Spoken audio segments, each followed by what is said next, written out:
Some troubling trends are continuing for the Ducks. We'll talk about all that and more on this edition of Locked On Anaheim Ducks.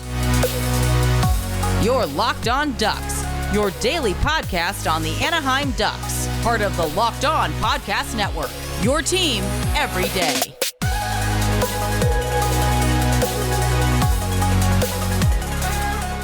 Welcome to Locked On Anaheim Ducks, part of the Locked On Podcast Network. I'm your host, Jason J.D. Hernandez. I've been covering hockey for over a decade, and I'm currently the public address voice for the Coachella Valley Firebirds here at Acrisure Arena. And today's episode is brought to you by FanDuel. Make every moment more. Right now, new customers get $150 in bonus bets guaranteed when you place a $5 bet. Visit FanDuel.com/lockedon to get started. We've got a bit to get to on this one, and before I get started, I want to make a correction and retraction from Wednesday's show, and I'll explain why. So I erroneously said that the Ducks road trip had finished when in fact it hasn't. They have one more road game against the San Jose Sharks before they come home to play the Rangers. Now, the reason I will say there is a reason that I thought the road trip was over. The reason for that is because on the radio broadcast, they had mentioned that the Ducks were going to be flying home before playing their next game. So the Ducks did fly home. They didn't want to stay out in Washington. They didn't want to be on this road trip anymore. They just wanted to get home since they had 4 days off.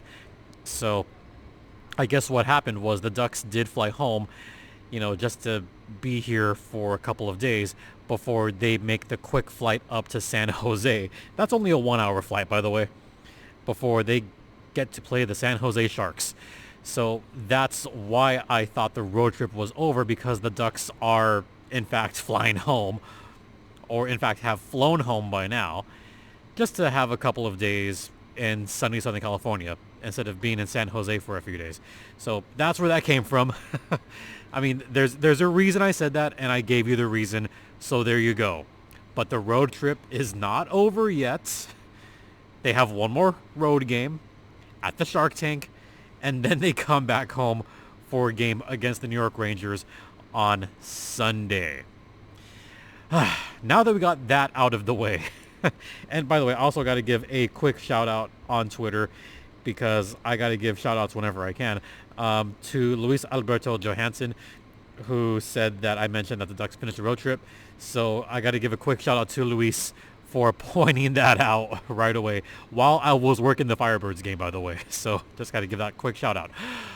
Can you tell I'm avoiding talking about this terrible team? Can you tell? I tried very hard to try to find some positives in the last few road games, and I did find a positive. I mean, Alex Killorn has been playing better. And now we get to reality. And this is going to be a long first segment, folks, so buckle up. The biggest problem for the Ducks right now is special teams. Special teams has been completely awful for the Anaheim Ducks. They are committing penalties when they shouldn't be. They are allowing teams to get into games while they're shorthanded. They're allowing them chance after chance after chance. This happens game after game where they have undisciplined penalties. I talked about the lack of discipline for the San Diego Gulls on the last episode. I talked about the fact that the Gulls had a too many men penalty. The Ducks lead the league in too many men penalties this season. They have way too many of those. 5 is too many, 7 is too many, even 8 and 9 is too many. I mean, good Lord. The Ducks, I can't believe, lead the league in that particular stat, and it is not a flattering one, folks. And because of all these undisciplined plays, they allow other teams to generate offense very easily. And I look back on the game against the Florida Panthers, where the Ducks just did nothing defensively on that one when they were in the penalty kill. Florida was 2 for 4 on the power play in that game, and both times they allowed goals, they were just lost defensively. And I know Emerson Edom kind of touched on that very briefly. He touched on the fact that a couple of guys had just completely missed where they were supposed to go. And, no one was covering who was going to be on that bumper position. And I think that's important to point out, because if you are in your modified diamond in the penalty kill, you've got to have someone right in front of the net to get that player, bump him out of that position. Normally when you're in a power play, you have one guy in the point, you have a couple guys in the wings, another guy that's kind of floating around, and then you have one guy in front of the net. And the Ducks have not done a good job of getting that player out of the net area. You got to get players out of the bumper area. You got to get them out of that slot. And they have not been doing that. So the penalty kill has struggled more than a bit for the Anaheim Ducks. And that's just one aspect. That's just the penalty kill, by the way. Right now, the Anaheim Ducks are amongst the worst teams in penalty killing this season. In fact, right now, the Ducks are in the bottom 10 at 78% penalty killing. Not many teams worse than the Ducks on penalty killing. The San Jose Sharks are by far the worst on PK this season. They're getting to be historically bad as well. The Islanders PK is bad. The Blackhawks PK is bad. The Wild PK is bad. Can you tell these are teams that just are not good? They're terrible teams. The Sens PK, really terrible this season. That's just one. Now the power play. Because I'm at Acrisure Arena and I don't want to draw too much attention to myself, I'm not going to yell into the ether. However, do something. Anaheim Ducks, do something on the power play. I mean, there's no movement. Sometimes I watch the power play and there's almost no movement. I feel like they need some fiber in their power play diet to get some kind of movement going. It is so static. You have, well, actually, you know what? Let's do this. I will illustrate sort of what the Ducks are doing on this power play, and it's not fun, folks. It's really not fun. Okay. Are we good now? Okay. So pretend that, this is an ice rink. You have the center line here. The Ducks are trying to go here. So just pretend for a second. The Ducks typically have two guys in the back. They did lose Jamie Drysdale. They lost Mintyukov, and I'll talk more about that later. But not having Mintyukov on the power play is big. So lately they've been having two guys on the blue line, another couple of guys, on the wings, and one guy down low. And what the Ducks are doing on the power play is not having a whole lot of movement. And what I've seen a lot of is cross ice passes, but they happen laterally. Or they have the two wingers move up closer to the blue line and they'll make the passes right there. They're not taking the risks of, getting down low and having a cross ice pass here or getting it to the middle. They haven't been doing that. And I'll give an example of a team that has had a good power play recently, and that would be, you ready for this? The New York Rangers. The New York Rangers right now have one of the best power plays in the league. In fact, as of this recording, the New York Rangers are second in power play percentage at 28.6%. Oh, and by the way, they're third in the league in penalty killing. I think third. No, sorry. They're not third, but they are top 10 in penalty killing. But they're second in power play as of this recording. So they're very good at that. Let's go back to the drawing. The New York Rangers right now are employing Adam Fox at that point. And by the way, Adam Fox has been a terrific player for the Rangers. I would put him as a Norris candidate, and he's been a great quarterback on the power play for the Rangers. And what the Rangers do is they typically have Adam Fox right here kind of floating around. They have a couple of guys right here. They have one guy that tends to play on either the strong side or the weak side, but he really floats around mainly on the weak side. And then you have another player that's down low but also on that same side. So typically what the Rangers have done effectively this season is, we'll say Adam Fox, for example, is he will go down towards the half boards. 3 players will be on the other side. One kind of up top, one towards the middle, and one almost to the goalie's right-hand side. And New York does not use lateral passes. They like to use diagonal Royal Road passes, and that's something that teams have a hard time defending against. Is New York is willing to take that risky pass, and when they do that, yes, they're drawing defenders right there, but no one is covering Adam Fox because there's 3 guys on this side. So it's a very fluid power play where they will get that diagonal pass and do something about it. Or, and New York is also good at this, is where they'll draw everyone, up to the top or close to the bottom, and it leaves this whole space wide open to make a perfect diagonal pass and gets someone like Zibanejad a one-timer diagonally to the goal. So let's say Fox is right here. Goalie's facing this way. Diagonal cross-ice pass to a player down here. Goalie has to push back, and there's a one-timer right there. Why not take those risky passes on the power play? I know it's high risk, high reward, and yes, you are leaving yourself a little bit vulnerable to the short-handed opportunity the other way. And I think the reason that New York does so well at that, and the reason that they're willing to do that, is because they have terrific goaltending on the other side in Igor Shesterkin. And Shesterkin is very good on breakaway opportunities. He's very good at stopping breakaways. So the Rangers, they utilize just great movement, great schemes, and aren't afraid to go for the home run pass and to go for the one-timer on the other side. Whereas the Ducks, they just do this. I'll show you what they're doing. They're going around the horn. They go pass here, pass here, pass here, pass back. They're just playing perimeter hockey and not getting it anywhere in the high danger area, nowhere in the slot. And it has become so predictable that I think something's got to be done. I mean, Newell Brown has, I'm not going to say he has to go. I'm not going to go that far.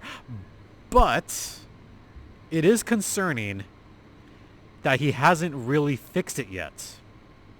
He just hasn't done a whole lot to give Ducks fans a whole lot of faith in this power play right now, which is ranked amongst the bottom in the league right now. Well, there you go. I hope that was a succinct, or I at least tried to give some explanation, but I'll admit that I've watched a lot of Rangers hockey this season, and watching what they do on the power play is what I wish the Ducks would do. I so wish the Ducks would take more risks and have more movement on the power play. Look at what the Rangers are doing. Maybe employ some of that. Now, as I mentioned, some of that is not having the personnel for that, and I get that. But take some risks. Do something. All right, we're going to head to the first intermission, and I'm going to talk about another issue that is kind of plaguing the Ducks right now. We will get to that on the other side. And now, a brief word from Indeed. We're driven by the search for better, but when it comes to hiring, the best way to search for a candidate isn't to search at all. Don't search, match with Indeed, because Indeed uses Instant Match to pair up candidates with the perfect job. Leveraging over 140 million qualifications and preferences every day, Indeed's matching engine is constantly learning from your preferences. So the more you use Indeed, the better it gets. And listeners of this show will get a $75 sponsored job credit to get your jobs more visibility at Indeed.com/lockedon. Just go to Indeed.com/lockedon right now and support our show by saying you heard about it on this podcast. Indeed.com/lockedon. Terms and conditions apply. Need to hire? You need Indeed.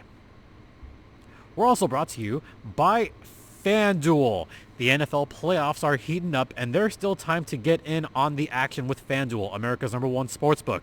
Right now, new customers get $150 in bonus bets guaranteed when you place a $5 bet. That's $150 in bonus bets, win or lose. The app is so easy to use, and there are so many different ways to bet, like live, same-game parlays, Find bets in the new Explore tab. Make a parlay in the Parlay Hub, the best way to find popular parlays, futures, and so much more. So, visit FanDuel.com/lockedon and make your first bet a touchdown. FanDuel, an official partner of the NFL and the official sports betting partner of the Locked On Podcast Network. And please, folks, gamble responsibly. Let's talk about something else that is plaguing the Anaheim Ducks right now. And I know that first segment went really long, so the final segment will go short. But let's talk about injuries. Injuries are plaguing the Ducks big time right now. And we need to start with a couple of very important injuries that have recently happened. Trevor Zegras is undergoing surgery for a broken ankle. So this was a play that happened in Nashville against the Predators where Z went into the boards and went in kind of awkwardly. Now, on the replay, it looked like, I'll admit on the replay, it looked like he may have sprained his ankle. I didn't think it was that bad on first view, but it turns out he had a broken ankle. So he's going to be out at least 6 weeks, probably more like 7 or 8 weeks, which puts the timetable at mid-March for Trevor Zegras to return. That is, if the Ducks are somehow still in the playoffs. If the Ducks are out of a spot by then, no need to rush him back. But Z is going to be out for a substantial period of time. And while some fans have been critical of Trevor Zegras this year while he's played, look, Z missed a lot of time due to contract stuff. He didn't play a whole lot or at all. Actually, he played like one game in the preseason. That was it. So losing out on training camp hurt him a little bit off that slow start. While he has played okay, there's been some games where he's looked quite good.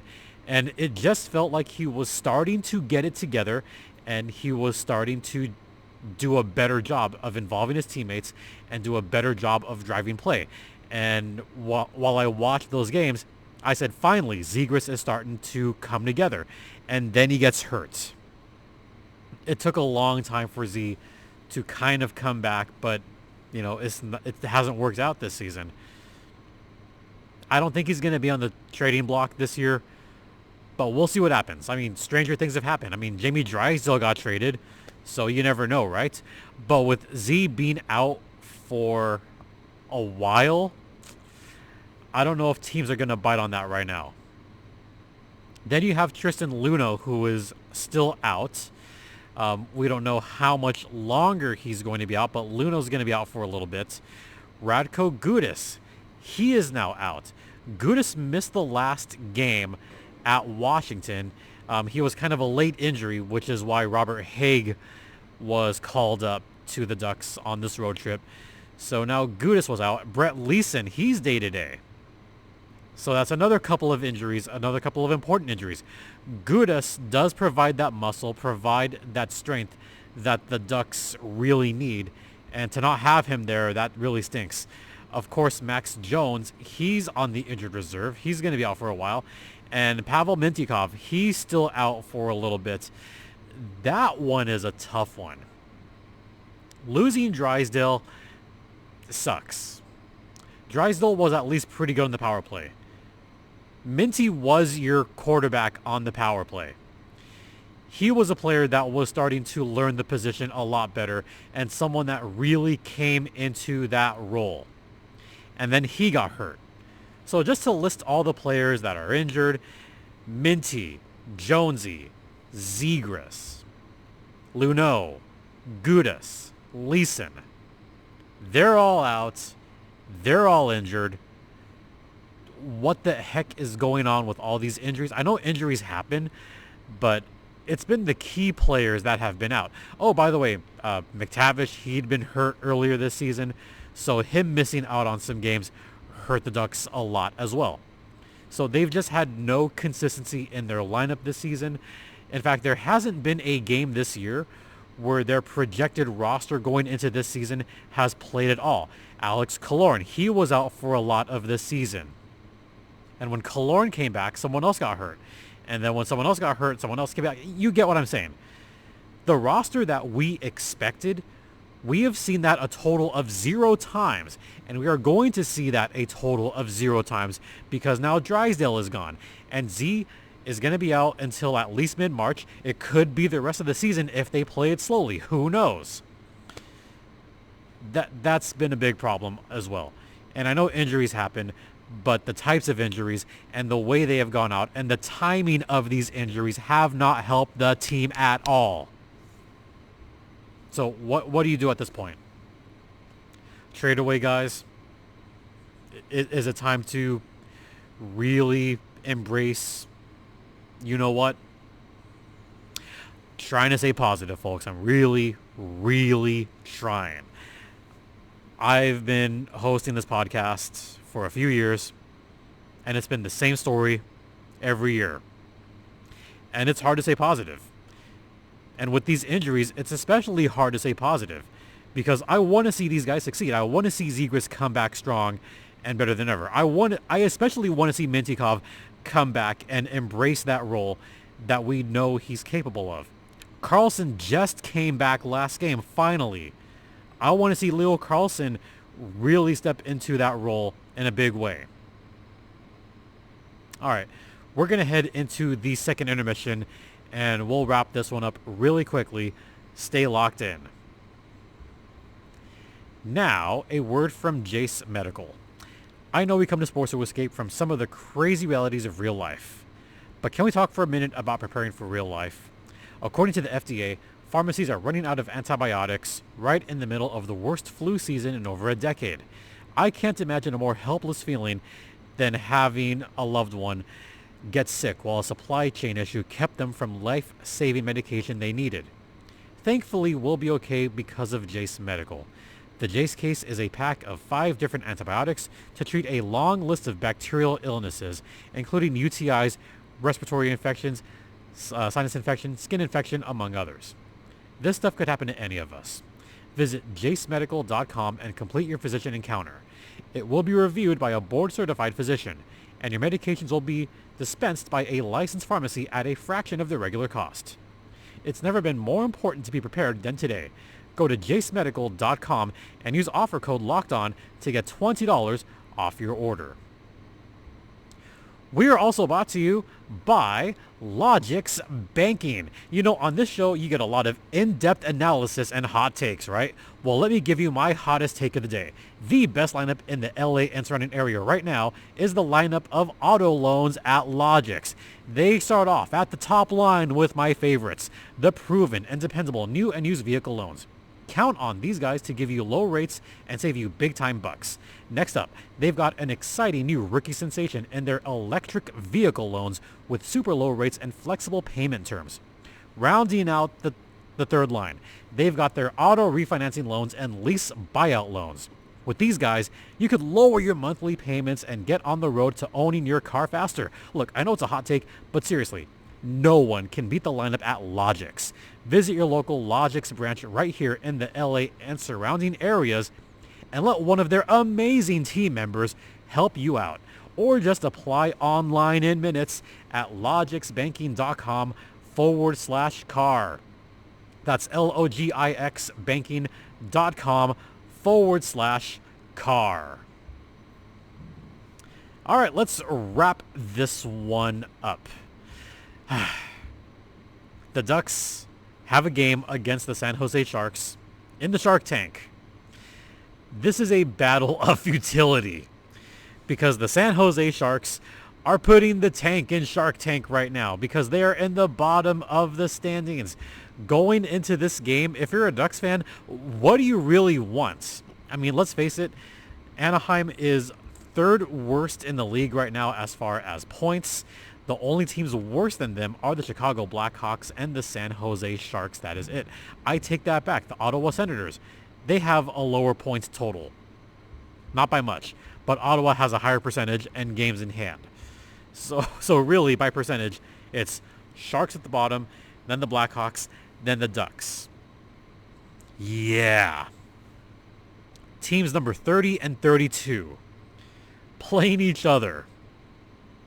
What are you really hoping for on this game? Are you hoping that they lose this one? Are you hoping they just completely tank out and lose 5-0 in San Jose? You're hoping the Sharks win? It might help the draft chances. I mean, if you're the Ducks, yeah, playoffs are not going to happen this season. Let's be real here. At the 44 game mark, having this few points and being almost 20 points back of the next highest playoff spot, you got to pull the ripcord on this. 18 points back of the Predators and the Oilers. Both those teams are getting hot. I think it's time to pull the ripcord on this and just say, F it. Let San Jose win. See if the Ducks can get a worse record again and ensure themselves at worst, a top 3 pick. Maybe it's time to go for that. Then after that, the New York Rangers. The Rangers are good. They are scary good. That's the back end of a back-to-back. Got to be real here, folks. I don't see that one happening either. All right. Also coming up for the Ducks, they've got some weird, tough games. I mean, New York, I think, is going to be the toughest game because the Rangers just beat up on a very hot Seattle Kraken team, but a very injured Seattle Kraken team. So that one, I could say, yeah, the Rangers just beat a tired team. After that, that's Sabres game. I don't know what to make of that one because Buffalo has been really up and down this season. Then they're on the road against the Stars and the Wild. The Stars are good. The Wild, they're not as bad as the Ducks. But that could be a game that if the Ducks want to steal one, that's one right there at Minnesota. Then they're back home against the Sharks to round out the month. All right. That's going to do it for this podcast. Live from Acrisure Arena. Once again, thank you for watching. Thanks for listening. Don't forget this podcast is free and available across all platforms, including Stitcher, Spotify, Apple Podcast, Google Podcast, ad-free on Amazon. Definitely check out the ad-free version on Amazon. We're also on Sirius XM, so check us out there. You could follow me on X, the site formerly known as Twitter, at StimpyJD. The show's Twitter is at LO_Ducks. You could email me at lockedonanaheimducks@gmail.com, and I will be opening the mailbag again. I think next week I will reopen the mailbag, so keep an eye out for that. Once again, thank you all for your continued support. It is so greatly appreciated. Live from Acrisure Arena, this is Jason J.D. Hernandez saying have a great rest of the day and have a great weekend, everyone. Please remember to be safe out there, be kind to one another, and Ducks fly together.